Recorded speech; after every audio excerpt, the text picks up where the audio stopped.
Às vezes, nós temos pessoas cometendo atos de violência e vandalismo contra o Estado. Mas a triste realidade é que, na maioria das vezes, é o Estado que comete esses horrores contra o seu povo, especialmente se ele for pobre e estiver em situação de vulnerabilidade.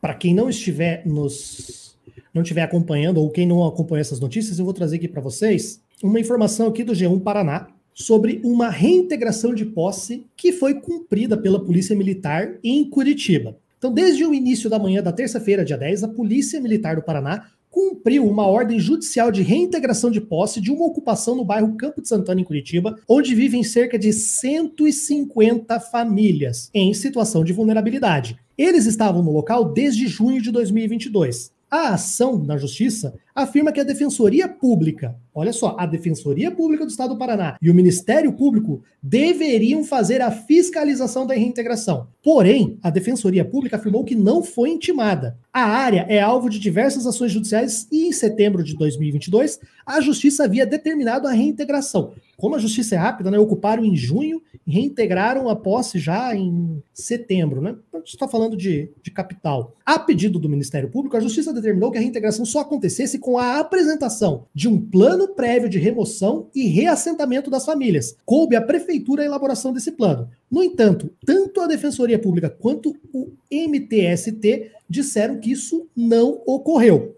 A Defensoria Pública, que acompanhou de perto, esteve lá, através do coordenador e defensor João Vitor Long, disse que, na avaliação da Defensoria, foi uma ação de reintegração que causou prejuízo enorme ao processo, já que há um descumprimento do que ficou consignado. Esse descumprimento é ilegal, entendeu? Fizeram de maneira ilegal, a polícia fez de maneira ilegal, pois determinava que a Defensoria Pública deveria acompanhar essa ordem de despejo. Ele lembra ainda que a Prefeitura de Curitiba não elencou quais abrigos devem receber essas pessoas, que era um pré-requisito para a reintegração de posse. No local, o defensor encontrou famílias apreensivas. Algumas delas foram morar provisoriamente com familiares, outras não tinham para onde ir. Agora, a Defensoria estuda estratégias para atuação para que essas famílias tenham seu direito de moradia digna, respeitada. Quando a gente fala de direitos, a gente está sempre falando de conflito de direitos. Então as pessoas têm sim direito à propriedade, mas a Constituição também garante direito à moradia digna, tá? Então essa é uma situação bastante complicada. E eu tenho aqui, esse vídeo aqui foi extraído, né, compartilhado aí com o canal do Movimento Sem Terra, aqui no estado do Paraná, para a gente ver como é que foi um pouquinho essa atuação.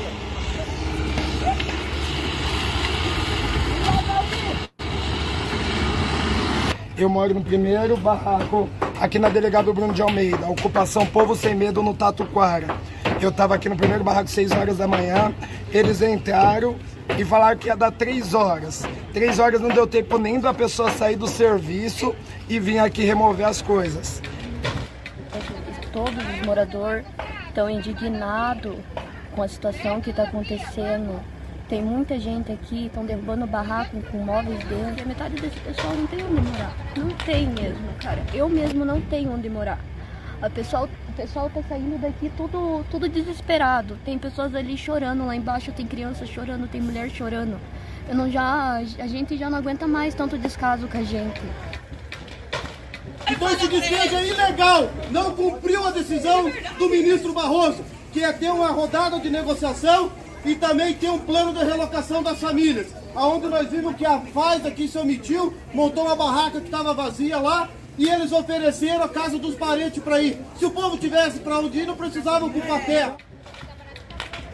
No momento em que nós estamos vendo um raio de luz para recuperar a dignidade dos direitos humanos em prol da defesa dos direitos humanos, vemos agora aqui, ó, uma ordem arbitrária, ilegal, porque segundo o decreto do ministro Barroso, não pode haver despejo sem aviso prévio, antecipado, conversando antecipadamente com a liderança local.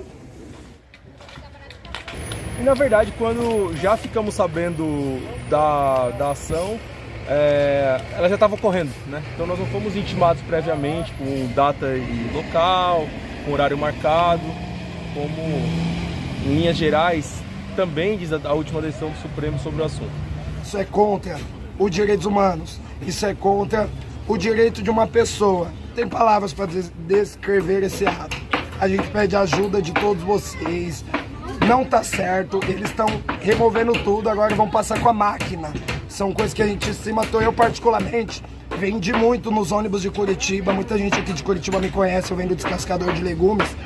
Vendi muito para ter isso daqui, eles vão passar a máquina em instantes para derrubar. Então a coordenação do Despejo Zero é solidária ao MTST e todas as famílias que foram despejadas. Sim. Aqui nós vamos contestar esse despejo e vai ter ações no Paraná inteiro para dizer para o governador que cada ação dele vai ter uma reação no estado do Paraná. E aí, essa notícia que já é bastante triste, é óbvio que teve acompanhamento, a imprensa tentou acompanhar, porque eles fizeram um cordão de isolamento, isolaram ali várias ruas, né, no perímetro, eles fizeram um isolamento para que as pessoas tivessem dificuldade de chegar, e a imprensa tentou acompanhar isso aí, mas o jornalista do Brasil de Fato, ele foi detido ao tentar acompanhar esse despejo. E mais do que isso, ele teve até o seu celular apreendido ilegalmente, o celular que é o objeto de trabalho dele. A gente tem também aqui o momento da prisão dele. Podem retirar. Major, assim, ó. Eu não vou mexer. Pode me conduzir. Não é necessário. Pode me conduzir. É um absurdo fazer isso, é um absurdo contra a imprensa, contra o movimento. Olha o que estão fazendo aí, ó. O que é isso?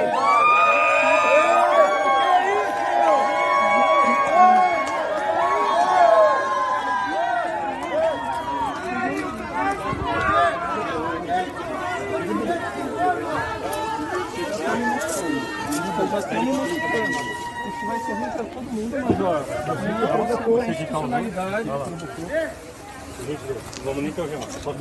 Estão prendendo a mídia democrática. Você não tem o celular. Está no seu bolso. Não vou dar meu celular. É meu objeto de trabalho. Não, ele não precisa. É meu objeto de trabalho. Ele não precisa fornecer o celular. Ele não precisa. É meu trabalho, é da imprensa, caramba. Major, ele não precisa fornecer. Gente, eu não sei. São imagens de cortar o coração mesmo. Renato, você acompanhou mais de perto essa situação, né? Acompanhei, eu estava lá desde o início da manhã também, junto aos moradores da Ocupação Povo Sem Medo, ali no bairro Tatuquara, Campo de Santana, a Curitiba fora do cartão postal, e o que ocorreu foi um ato de revanchismo, né? Uma represália. Para você ter ideia, isso foi na terça-feira, né? dia 10.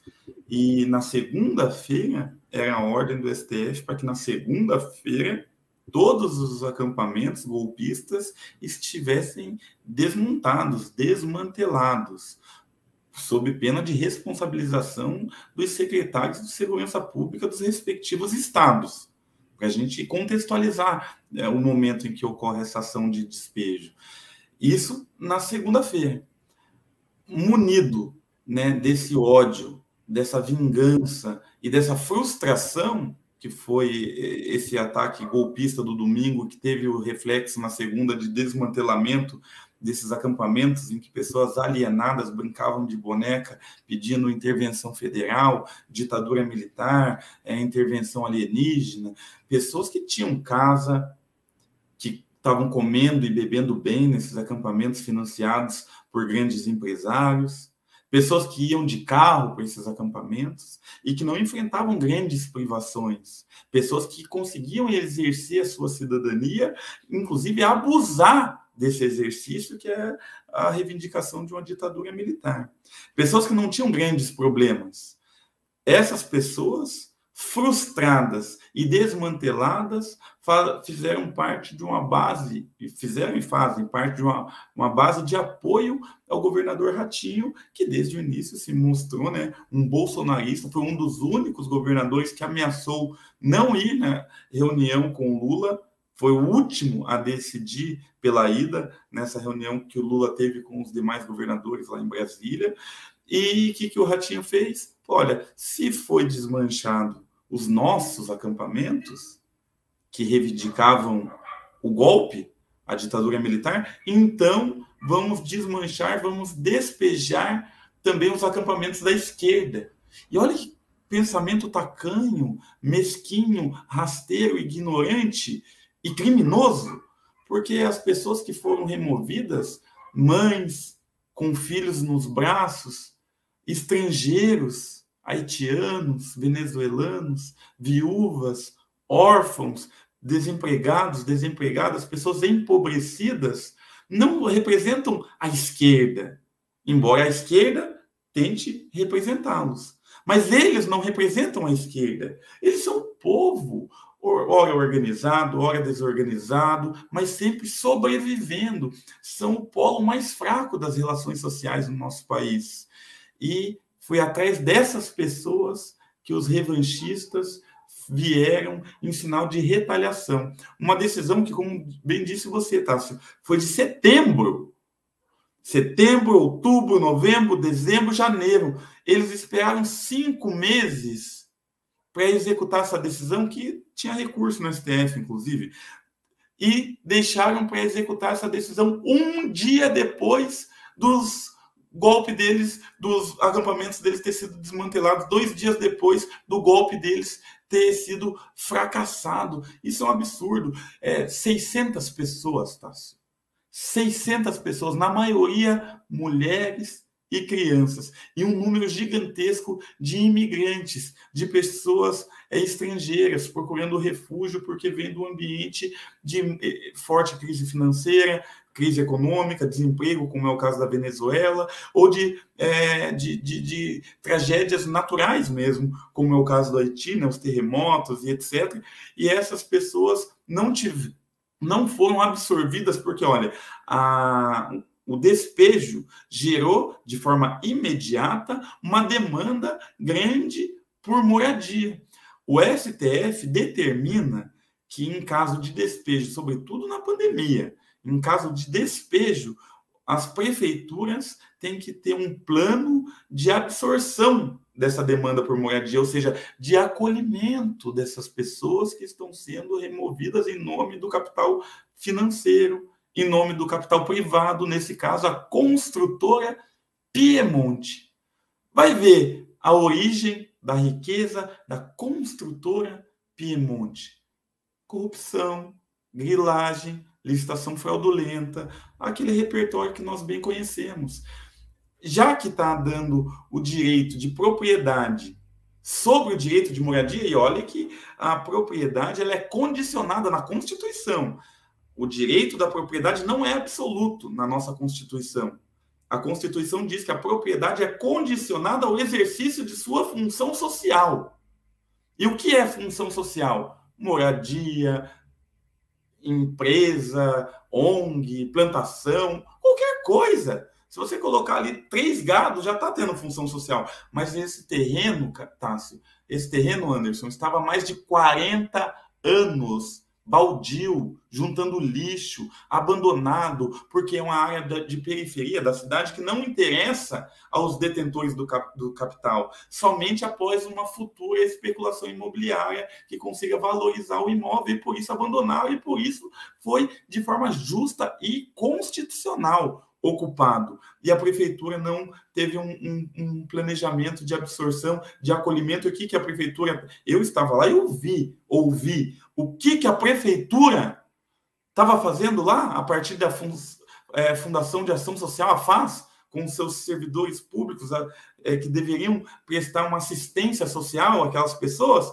estavam direcionando homens para um alojamento, mulheres para outro alojamento, e crianças acima de 12 anos, porque não é considerado criança, é jovem, né? Então, jovenzinhos, a partir de 12 anos de idade, direcionados para longe de seus pais, do seu pai e de sua mãe. Ora, as pessoas são cachorros agora? São animais? Que você desmembra uma família desse jeito, um irmão para lá, outro irmão para lá, o pai para lá, a mãe para lá, como se fossem o quê? Que dignidade é essa? E outra, e mesmo nessa condição indigna, não tinha vaga para todas as pessoas. Para você ter ideia, Tássio, na sede do Núcleo Periférico, organização a qual eu faço parte, nós estamos abrigando nesse exato momento cerca de 20 pessoas. 20 pessoas, a maioria venezuelanos e venezuelanas, que vieram para cá sem nenhuma condição de se manter. Vieram apenas para sobreviver e recebem um cartão de visita desse do Estado Democrático de Direito, que tanto utiliza a Venezuela como espantalho.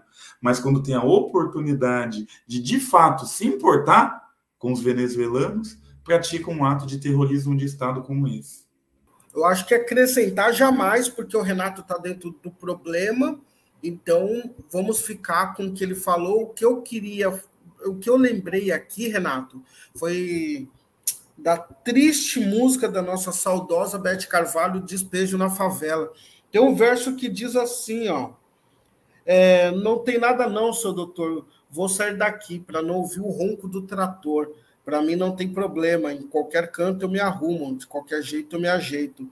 Depois o que eu tenho é tão pouco, minha mudança é tão pequena que cabe no bolso de trás. Mas e essa gente aí? Como é que faz? Mas essa gente aí, como é que faz? É isso. E tudo que você pôs, eu queria só te fazer uma pergunta. A posição do governador, qual que foi a resposta do governador, Renato? Desculpa perguntar, Tasso, mas não respondeu publicamente nenhuma questão relacionada a esse despejo. Fingiu que não existiu.